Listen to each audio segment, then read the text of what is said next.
Is muscle memory really a thing, even after years away from training? Can you lift weights and do core work whilst pregnant? How many times a week do I need to strength train to actually see results? What do you think about walking with a weighted vest? I'm looking forward to this one. Why are you laughing, Michael? Hello and welcome back to another episode of How to Fitness Podcast with me, Kate Lyman. And me, Michael Ujo. And we've got another Q&A. How you doing, Kate? You ready for this? We were just recorded one before this, so it's like, how do we? Illusion. What's new? What's a new day. Michael?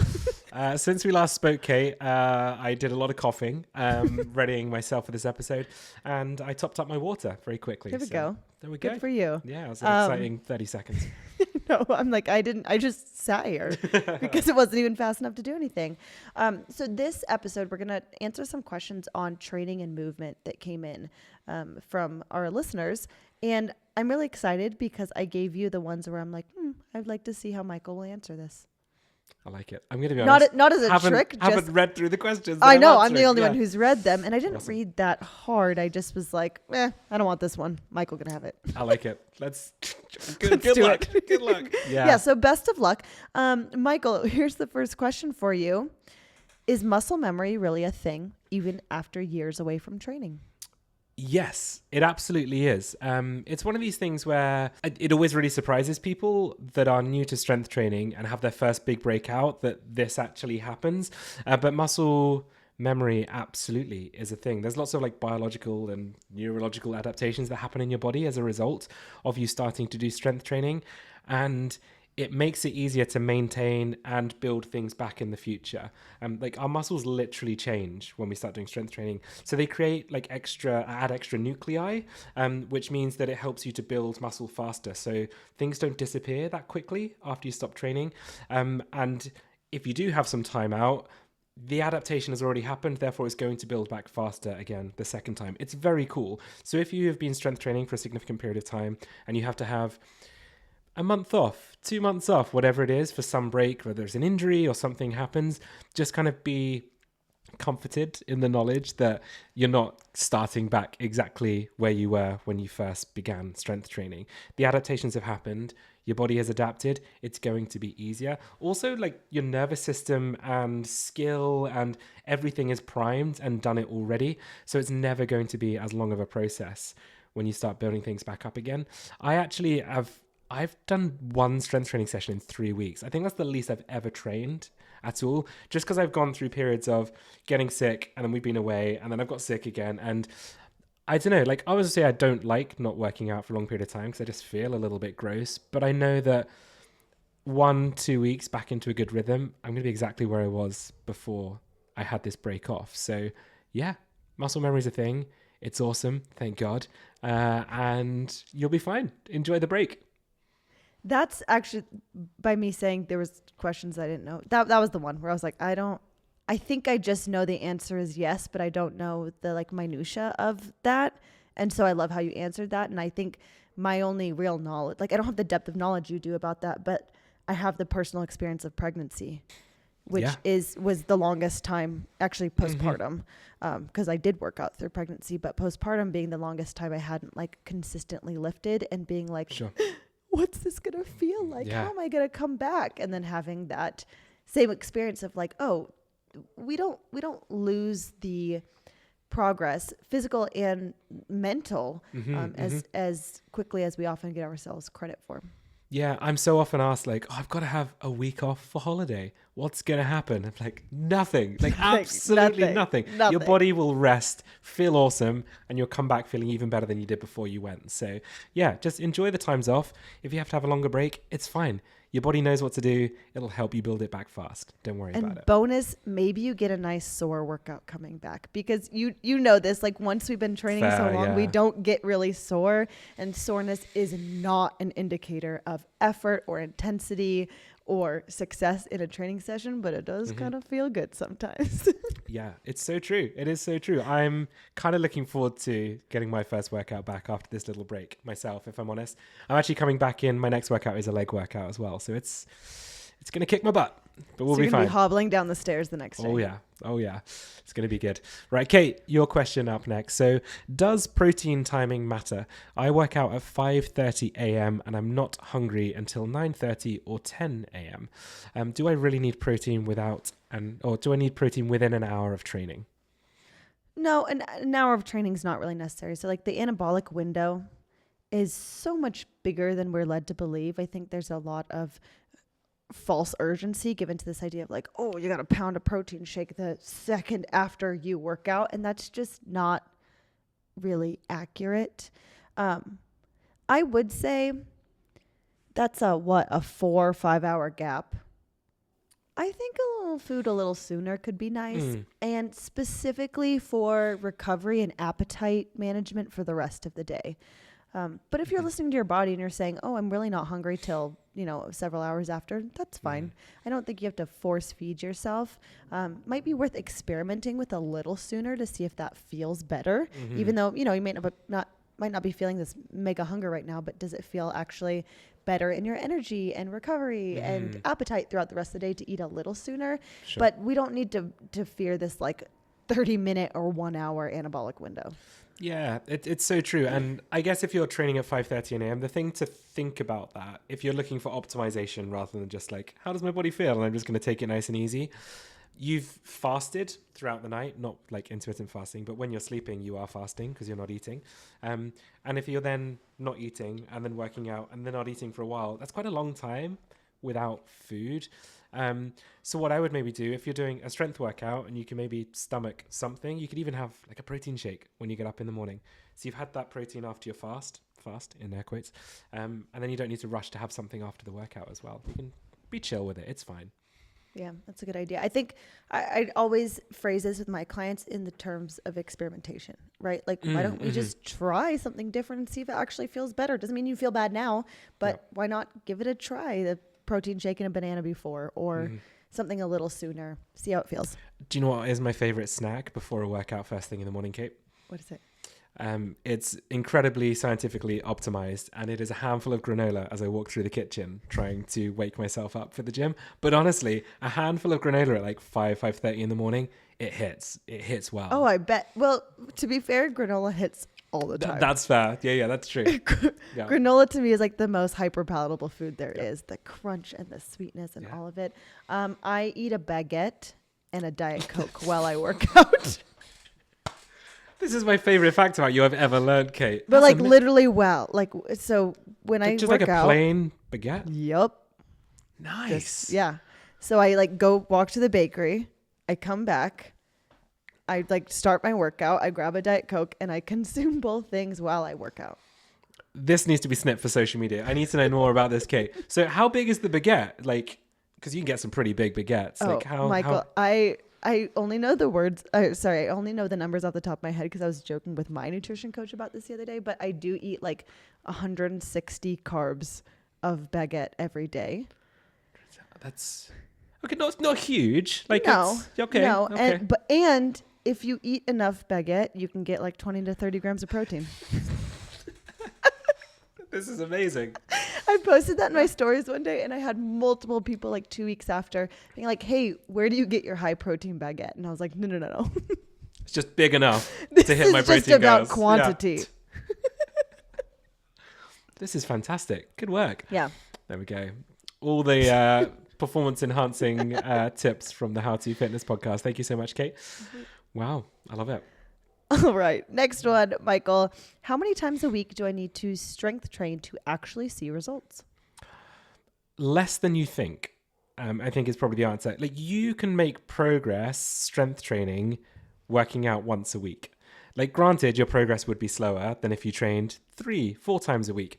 But there's so much nuance around this one, because what do you mean by progress, right? Like, is progress to you building strength? Is it building muscle as much as possible?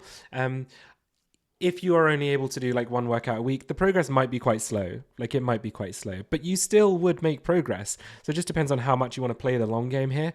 You may find as well that if you're doing 3 or 4 workouts a week and you've got a really stressful job, really active work, family life or whatever, that you're impacting recovery. Therefore, you'd actually be better off doing fewer workouts than more workouts. There is so much nuance here. But I I just want everyone listening to this episode, to realize that you can actually make progress with such little exercise.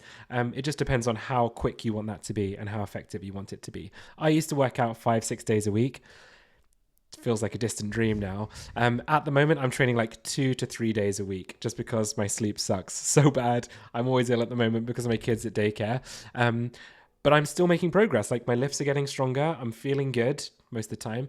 And that's doing 2 to 3 workouts a week. Like, you don't have to overcomplicate this. You don't have to fine tune everything. Just stay consistent, track your workouts. You will make progress. Like that's it. Mic drop. I think often people ask this question when they're looking for like to inch their way into strength training, right? Sure. Like, they're not doing it yet. They need to know, okay, what's the minimum I can do to make progress? And that's the answer that you gave, right? Like, that's the answer they need to hear, is you don't have to take them. Maybe you already love yoga or Pilates or something else. You don't have to take that away and replace it with 3 to 4 strength training sessions a week. Add one in, see how it feels. Yeah. Honestly, start slow, build from there. That's the way to do it. Kate, can you lift weights and do core work whilst pregnant? Hell yeah. Yes, absolutely. And you should. I can get so worked up by this idea that our pregnant bodies are so fragile and can't handle anything, right? But if anything, as we grow and change, it's more important to have that strength and stability, not just for a growing body through pregnancy, but also for recovery. So you can absolutely strength train and do core work, and should do both through pregnancy. But some of the focus changes, right? It is even more important to focus on breath and pressure management. So mitigating pressure through your core and pelvic floor, and kind of relearning movement patterns in a way that's going to aid your core strength and your overall strength in pregnancy and birth and postpartum, rather than training exactly as you did before. There are some amazing strength programs out there for pregnant women. I can throw out a few.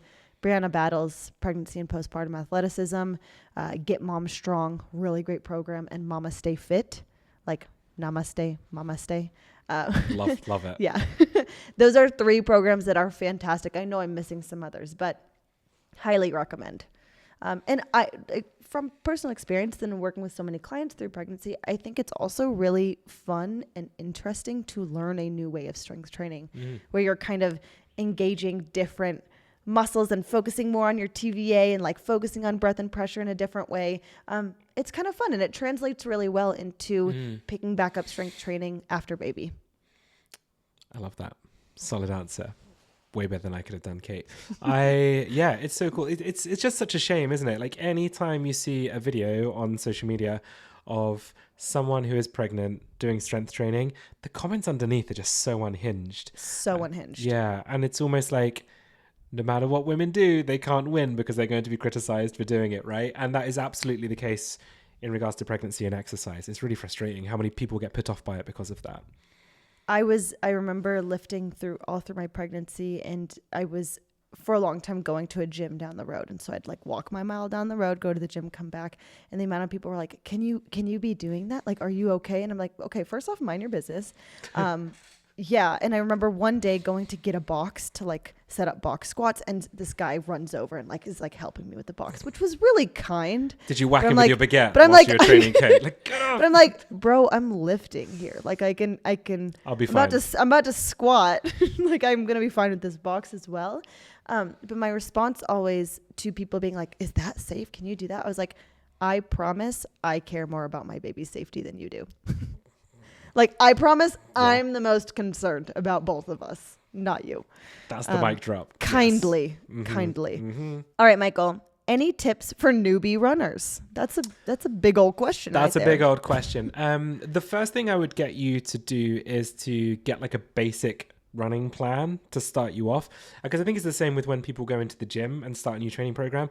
The one mistake people make is they don't go in with an idea of what they should be doing to get started, and it just kind of feels a bit vague, unfocused. You lose motivation, you lose focus, and then it dies off. And my number one port of call here is always download the Couch to 5K app. Not every country can use the app because it's a UK based app, but I know that lots of other companies are kind of stolen the idea and branded it in different ways. But if you can get the Couch to 5K app, it's a 9-week program, the original one, that takes you through a series of walking and running, building you up to doing a 5K. And it's amazing. So many people come to me for beginner running plans, and I'm like, don't pay me, use the free thing, because it is awesome. Like, it's honestly so great. And you have a coach in your ears telling you like what to do and how to feel and stuff. And it's really cool. The next thing I would say is like, just try and enjoy it. Like, exercise is supposed to be fun. It doesn't have to be really serious.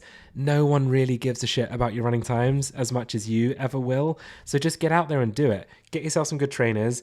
Find some cool running clothes that make you feel a little bit good about yourself, because that matters as much as it sucks to say out loud.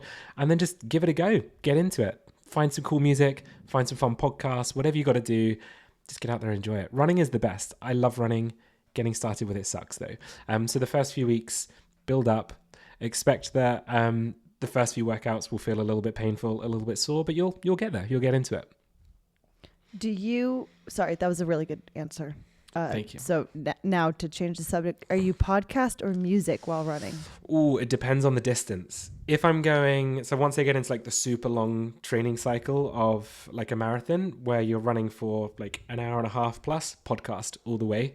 But if it's a shorter distance, music. But it has to be certain music though. I have to curate a playlist because the running tempo will change the intensity and completely throw you off. Yeah. Totally. Love that. I'd say it's a science, but it's not. It's just how my silly brain works. Yeah. I don't know. It sounds like science to me. Yeah. Okay, next question. What do you think about walking with a weighted vest? I'm looking forward to this one. Why are you laughing, Michael? Yeah, you can walk with a weighted vest. I think that's totally fine. I think the current weighted vest craze, if that's helped people get outside and do more walks, that's fantastic. Here's what is so important. Hear me out, listener. Walking with a weighted vest is not a substitute for resistance training. Like we've seen it in the literature. Actually, I think it was just last week, Examine, I love Examine, put out another research review on how walking with a weighted vest still isn't resistance training. It is not a replacement for strength training, and it does not have the same impact on bone mineral density as lifting weights does. So I think it's fantastic if it helps with your movement. NEAT, non-exercise activity thermogenesis, is really important for us. It's great for overall health, but it is not. It isn't the same thing.